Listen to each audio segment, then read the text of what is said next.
오늘 이야기 드릴 내용은, 지난번에 제가 그 왓슨에 대해서 위대했지만 뭐 실패한 사라진 프로젝트 뭐 이런 내용을 해서 첫 번째로, 많은 사람들이 아시는 왓슨에 대해서 얘기를 했죠. 왓슨은 대부분의 국민들이 한번 들어봤을 텐데 지금은 소리소문도 없이 사라졌거든요. 그래서 실패한 프로젝트에 대해서 지금 다루고 있는데 오늘 설명드릴 부분이 이제 두 번째인데요. 오늘 말씀드릴 그 내용은 노스 인텔리전스라는 회사입니다. 노스 인텔리전스에서 만든 노스라는 이제 인공지능 소프트웨어였는데요. 국내에는 진짜 ICT를 통해서 법률 시장의 혁신을 주로 마케팅 관점에서 시도를 많이 하고 있습니다. 대표적으로는 노톡이라는 서비스가 있고, 뭐 이제 변호사가 필요한 사람을 연결해주는 서비스라고 보면 될 것 같습니다. 그래서 어떻게 보면은 뭐 이제 유통 부분, 변호사 시장의 유통 부분을 이제 건드리고 있다라고 보시면 될 것 같고, 아직 인공지능은 좀 거리가 멀죠. 국내는 대부분의 이제 서비스들이 이제 아직까지도 SNS류의 뭐 어떻게 보면은 약간 그런 이제 서비스, 이게 대부분 이제 큰 기술보다는 빠르게 남들보다 아이디어를 내가지고 그 시장에 진출해서 시장을 장악해가지고 돈을 벌려라고 하는 그런 서비스가 많은 게 아직은 현실이고요.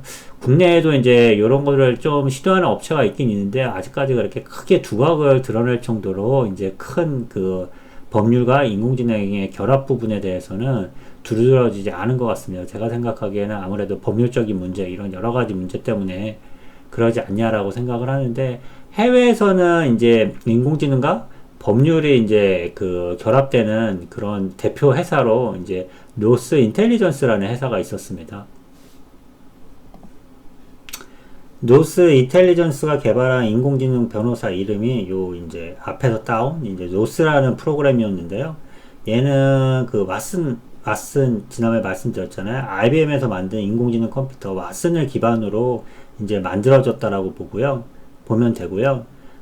뉴욕에서 실질적으로 파산 전문 변호사로 활동하고 있었습니다. 뭐 파산 전문 변호사라고 해서 자격증을 가진 건 아니지만은 진짜 변호사, 인간 변호사를 도와주는 일을 하고 있었다라고 보면 될 것 같습니다. 1916년에 설립돼서 뭐 저도 사실 이 그 로펌을 알았던 건 아니었는데 14개의 사무소와 945명의 변호사를 두고 있는 나름 이제 대형 로펌인 베이커 앤 호스테틀러라는 이제 곳에서 근무 중이라고 이제 뉴스에 해외에서는 좀 많이 나왔는데, 근무 중이라는 게 이제 인간의 자연어를 이해해서 마치 우리가 시리에 얘기하는 것처럼 뭐 내가 무슨 사고를 쳤는데 얼마나 살 것 같아, 아니면은 뭐 관련 판례를 검색해줘, 뭐 이런 식으로 얘기를 하면 그 결과를 쫙 찾아서 그 결과를 예측해주는 그런 이제 인공지능이라고 보시면 될 것 같습니다. 근데 생각을 해보면은 요거는 인공지능이 대표적으로 잘할 수 있는 분야인데요. 지난번에 제가 말씀드렸던 왓슨 같은 경우에는 아무래도 인간의 신체 데이터, 뭐 그러니까 여러 가지 그 사람의 인공지능 학습을 하기 위해서는 데이터가 되게 많이 필요한데, 특이한 질병에 대해서 그런 데이터를 구하기가 쉽지가 않죠. 근데 이 판례라는 건 대표적으로 그 텍스트로 되어 있잖아요. 그래서 어떻게 보면 인간에 비해서 인공지능이 월등하게 잘할 수 있는 분야라고 보시면 될 것 같습니다. 그래서 사람이 법전을 열어보라고 할 때 초당 1억 장의 판례를 살펴보고 가장 적절한 판례를 찾아서 추천을 해줬다라고 그럽니다. 그래서 뭐 사람이 이제 법전을 창 열어보라고 하는 그 순간에 이미 1억 장의 판례를 얘가 검토해가지고 추천을 해줬기 때문에 인간은 절대 따라갈 수 없는 그런 속도를 이제 보여줬던 거죠. 그래서 얘는 노스 인텔리전스는 어떻게 보면 국내에는 잘 안 알려졌지만 해외에서는 되게 각광을 받았습니다. 사람보다 훨씬 잘할 수 있는 영역이 맞는 것 같네? 라고 하면서요. 근데 인공지능이 되게 잘할 수 있을 거라고 생각을 했는데, 노스 인텔리전스가 망했다라고 말씀드린 거는, 왓슨과 다르게 실력이 떨어지거나 가능성이 없어서 그런 거가 아닙니다. 여기 써 있는 것처럼 금융, 법률, 세무, 회계, 지적재산, 과학, 미디어, 이렇게 해서 전문 지식을 다 제공하는 캐나다의 다국적 미디어 그룹이 이제 톰슨 로이터가 있는데, 로이터 많이 들어보죠. 우리가 해외 외신 얘기하고 이럴 때. 근데 거기에서 저작권 위반으로 2020년 5월에 노스 인텔리전스를 대상으로 소송을 이제 진행을 합니다. 그러니까 로이터가 운영 중인 사이트로 이제 웨스트로라는 사이트가 있었는데 여기를 이제 컴퓨터 프로그램을 이용해서 대규모로 스크립하고 이를 바탕으로 훈련을 시켰다라고 이제 주장을 한 겁니다. 근데 요거는 사실 뭐 나중에 기회가 있는지 잘 모르겠는데 국내에도 이제 사실 이렇게 학습을 하는 경우가 사실 되게 많거든요. 인공지능 공부하면서 가장 이제 많이 이제 배우고 그리고 이제 인공지능에 가장 최적화된 프로그램이라고 얘기를 하는 기본 언어가 그 파이썬인데 파이썬이 뜬 그 주된 역할 중에 주된 이유 중에 하나가 이제 라이브러리 중에 이제 Beautiful Script이라는 게 있습니다. 걔가 이제 쭉 인터넷을 돌아다니면서 스크래핑 뭐 이제 다운을 받을 수 있는 뭐 내가 원하는 부분만 다운받을 수도 있고 다 뭐 다운받을 수도 있고 뭐 이제 그런 식으로 다운을 받아가지고 걔를 가지고 인공지능 알고리즘을 이용해가지고 훈련을 시키는 거거든요. 근데 이게 엄격하게 말해서 저작권에 걸리냐 안 걸리냐에 대해서 아직까지는 되게 뭐 특별하게 논의사항이 많지가 않았습니다.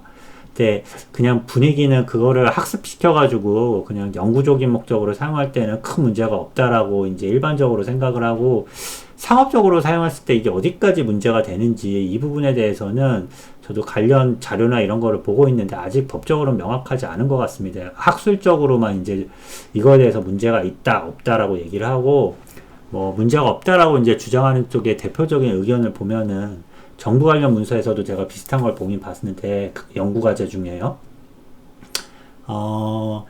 우리가 알고 있는 네이버, 구글 같은 경우에도 다른 사이트를 검색을 할 때는 다른 사이트에 대한 내용을 자기네 사이트에 몰래 가지고 있어야 됐거든요. 몰래라는 표현은 좀 그렇지만 그래서 내 그 컴퓨터를 뒤져보니까 이 사이트에 저런 내용이 있으니까 자세한 거는 거기 가서 보세요 라고 해서 링크를 시켜주는 거거든요. 그래서 인터넷 초창기에도 그게 저작권에 문제가 되냐 안 되냐라는 논란이 있었는데 현재 검색 사이트가 다 존재하고 운영이 되는 것처럼 동일하게 인공지능 학습도 다른 사이트에 가서 정보를 스크랩 해가지고 다운로드 받아서 학습을 하는 거는 문제가 없다라고 주장하는 쪽이 아직까지 제가 봤을 때는 조금 더 대세인 것 같긴 해요. 그거를 법률적으로 크게 타치할 것 같지는 않고요.